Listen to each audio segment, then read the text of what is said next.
Mes frères et sœurs, la paix du Seigneur soit toujours avec vous. Nous célébrons en ce dimanche la fête des saints apôtres, Pierre et Paul. Deux personnes très différentes dans leur histoire comme dans leur caractère.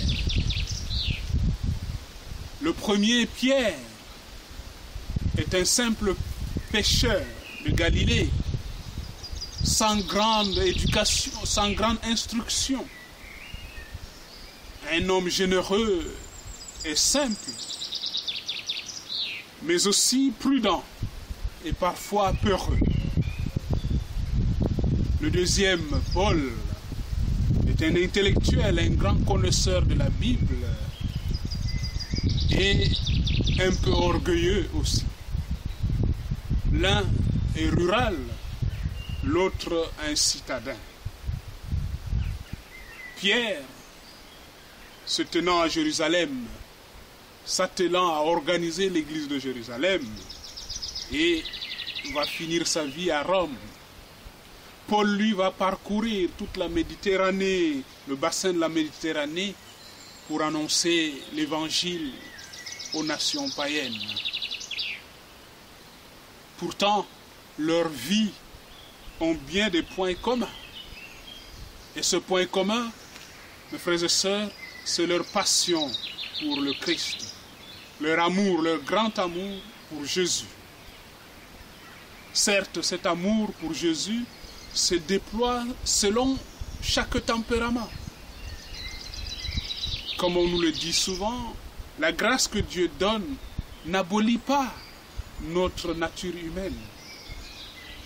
Pierre, lui, grandira avec des allers et retours, et même des reniements, avant de se donner totalement au Seigneur dans cette belle phrase que nous trouvons dans le chapitre 21 de Saint Jean.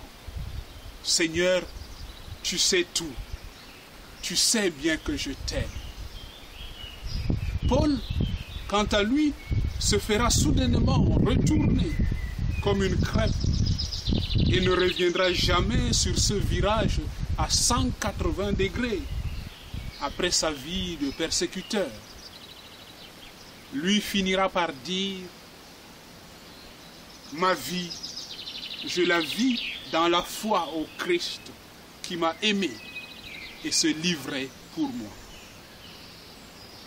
Mais ce même amour pour le Christ les conduira aussi dans sa passion. Ils seront à la suite du Christ les martyrs pour la cause du royaume de Dieu. Pierre, de par sa culture et son origine, s'est plutôt porté vers ses frères juifs qui sont convertis au christianisme. Il s'est attaché à organiser et à unifier les premières communautés chrétiennes. Il était vraiment le roc sur lequel s'est bâtie l'église du Seigneur. Tu es Pierre, et sur cette pierre, je bâtirai mon église. Paul, au contraire, est devenu, par ordre du Seigneur, l'apôtre des nations, l'évangélisateur des peuples païens, rendant ainsi l'église naissante assez autonome vis-à-vis du judaïsme. C'est un homme rempli de la flamme et du souffle de l'esprit.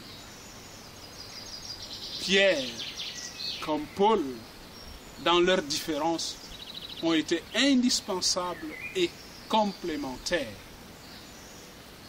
L'organisation des communautés et l'élan missionnaire sont tous deux, mes bien-aimés, nécessaires à l'édification de l'Église. À partir de ces deux figures et de leur histoire, que retenir pour nous aujourd'hui? La première des choses, je pense,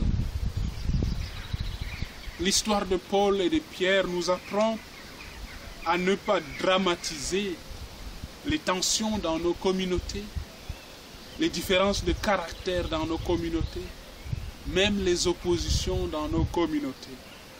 Les oppositions, les différences de caractère et de point de vue peuvent, mes bien-aimés, s'harmoniser dans la communion si nous avons pour seule référence le Christ Jésus. C'est la pluralité qui forge la véritable unité de l'Église. La deuxième chose que nous pouvons retenir en cette fête, c'est de savoir nous accepter tels que nous sommes. C'est de nos natures diverses et même de nos fragilités accepter dans l'humilité et la confiance que le Seigneur façonnera le saint et la sainte qu'il veut faire de nous. Le Seigneur peut faire de notre vie une merveille, comme il l'a fait pour Pierre et pour Paul, si nous acceptons bien sûr son amitié. Mais rassurez-vous, mes frères et sœurs, aucun caractère n'est incompatible avec la sainteté que Dieu nous propose. Laissons-le faire, tout simplement. La sainteté est pour Pierre et pour Paul, la sainteté est pour tous. Dieu, nous te louons, Seigneur, nous t'acclamons, dans l'immense cortège de tous les saints. Bon dimanche à vous tous.